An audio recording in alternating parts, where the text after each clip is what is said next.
ఈరోజు నిన్న 2 రోజుల క్రితం ఏదైతే తిరుపతి నగరంలో ఉన్నటువంటి మోహన్ బాబు యూనివర్సిటీలో ఈరోజు చదువు పేరుతో మోహన్ బాబు యూనివర్సిటీలో అధికంగా ఫీజులు వసూలు చేసిన సందర్భంలో ఎస్ఎఫ్ఐ నాయకులు మరియు అన్ని విద్యార్థి వివిధ సంఘాల నాయకులు అందరూ కూడా కలెక్టర్ ఆఫీస్ వద్దకు ఫిర్యాదు చేసే క్రమంలో ఈరోజు ఎస్ఎఫ్ఐ నాయకులను వినోద్ను అక్బర్ని ఇద్దరిని కూడా ఆ యొక్క యూనివర్సిటీ బౌన్సర్లు కూడా మూడు వెహికల్లో వచ్చి కిడ్నాప్ చేసి భయపంతో గురి చేసి చావు బ్రతుకుల్లో వాళ్ళని భయపెట్టిన ప్రభుత్వం కనిపిస్తూ ఉంది. ఈ రాష్ట్ర వ్యాప్తంగా కూడా అందరూ చూస్తూ ఉన్నారు. ఈరోజు ఒకటే చెప్పాలి, ఈరోజు రాష్ట్ర ప్రభుత్వం విఫలమని చెప్పేసి మేము ఒకటే సూటి చెప్తున్నాం. ఈరోజు విద్యార్థుల పక్షాన ఈరోజు విద్యార్థి విరోధ సంఘాలు ప్రశ్నిస్తుంటే ఈరోజు కిడ్నాప్ చేయడం సరికాదని చెప్పేసి మేము విద్యార్థి విరోధ సంఘాలుగా తెలియజేస్తున్నాం. అదేవిధంగా అయ్యా మోహన్ బాబు గారు, మీరు సినిమాలో చేసేట్టు కూడా ఈరోజు రియల్ కూడా ఈరోజు ప్రజాస్వామ్యం కూడా ఉంది. మీరు సినిమాల్లో చేసిన రౌడీజాలు కూడా ఇక్కడ కుదరవని చెప్పేసి మేము తెలియజేస్తున్నాం. మీరు ఏమన్నా చేసుకుంటే మీ కొడుకు మీరు కూడా సినిమాల్లో చేసుకోవాలని చెప్పేసి మేము తెలియజేస్తున్నాం. ఇదే విధంగా భవిష్యత్తులో కూడా మీరు చేస్తే మేము రాష్ట్ర వ్యాప్తంగా కూడా దేశవ్యాప్తంగా కూడా పిలుపునిచ్చి మీకు యూనివర్సిటీని కూడా ముట్టడికని మేము ప్రయత్నం చేస్తామని తెలియజేస్తున్నాం. అదేవిధంగా ఈరోజు ఇంత జరుగుతున్నా కూడా విద్యాశాఖ మంత్రి నారా లోకేష్ గారు కూడా కనీసం నిమ్మకు నీరెక్కినట్టు కూడా ప్రవర్తించకపోవడం చాలా దుర్మార్గమైన చర్య. దీన్ని తప్పనిసరిగా మీకు చర్యలు ఉంటాయని చెప్పేసి మేము తెలియజేస్తున్నాం. ఇప్పటికైనా కూడా ఏదైతే మోహన్ బాబుని కానీ విష్ణుని అరెస్ట్ చేసి రిమాండ్కు తరలించాలని చెప్పేసి మేము విజ్ఞప్తి చేస్తున్నాం. అదేవిధంగా ఎవరైతే బౌన్సర్లు అక్రమంగా మా విద్యార్థి సంఘ నాయకులపై దాడులు చేశారో వారిపైన కూడా శిక్ష పూర్తిగా వాళ్ళకి చేసి వాళ్ళు రాబో రోజుల్లో ఏ విద్యార్థి సంఘ నాయకులు కానీ ఏమైనా జరగకుండా అదేవిధంగా విద్యాసంస్థలు ఫీజులు అరికట్టాలని చెప్పేసి విద్యాశాఖ మంత్రి కూడా తెలియజేస్తూ రాబో రోజుల్లో దీనిపైన ఖచ్చితంగా కూడా సీరియస్గా యాక్షన్ మీద తీసుకుంటామని చెప్పేసి తెలియజేస్తున్నాం.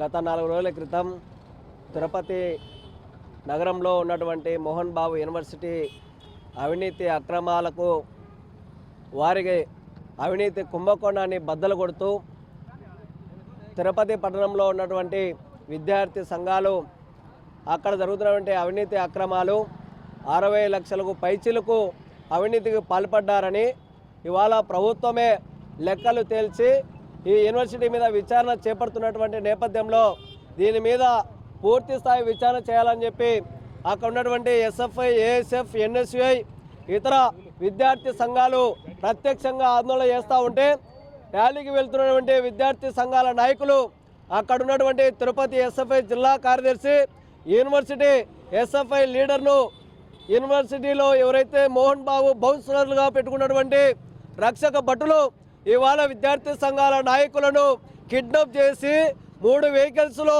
నారావారిపల్లె వరకు తీసుకెళ్లి వెహికల్స్ మార్చి ప్లేసులు మార్చి అక్కడ వాళ్ళని హత్యాయత్నంకి ప్రయత్నం చేస్తే రాష్ట్రంలో ఉన్నటువంటి విద్యాశాఖ మంత్రి ఏమైనా నిద్రపోతున్నారా అని చెప్పి మేము అడుగుతా ఉన్నాం.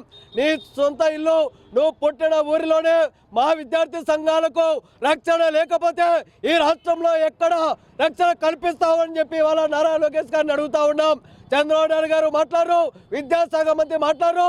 అంటే అక్కడ జరుగుతూ అవినీతిని, అక్రమాలని, దందాన్ని, కుంభకోణాన్ని ప్రశ్నిస్తే మమ్మల్ని విద్యార్థి సంఘాన్ని చంపడానికి ప్రయత్నం చేస్తారా అని చెప్పి హెచ్చరిస్తా ఉన్నాం. తస్మాత్ జాగ్రత్త మోహన్ బాబు గారు, నువ్వు సినిమాలలో రౌడీ కావచ్చేమో, ఇది ప్రజాస్వామ్యం, ఇక్కడ ఒక చట్టం ఉంది, ఇక్కడ హక్కులు ఉన్నాయి, ఇక్కడ ఒక రాజ్యాంగం ఉంది. ఆ రాజ్యాంగాన్ని నీ చేతిలో తీసుకొని నీ అబ్బా సొత్తు అయినట్టుగా ఇక్కడ విద్యార్థి నాయకులని అరెస్ట్ చేయడాన్ని, కిడ్నాప్ చేయడాన్ని, హత్య చేయడాన్ని మేము ఆర్ఎస్ఎఫ్గా తీవ్రంగా ఖండిస్తూ ఉన్నాం. అందుకనే ఈరోజు ఉమ్మడి తెలుగు రాష్ట్రాల్లో విద్యార్థి ఉద్యమం ఉవ్వెత్తున ఎగిసిపడతా ఉంది. నీ యూనివర్సిటీలో జరిగినటువంటి అవినీతి అరాచకాల మీద సమగ్రమైనటువంటి విచారణ చేపట్టాలి. యూనివర్సిటీలో గుర్తింపు రద్దు చేయాలి.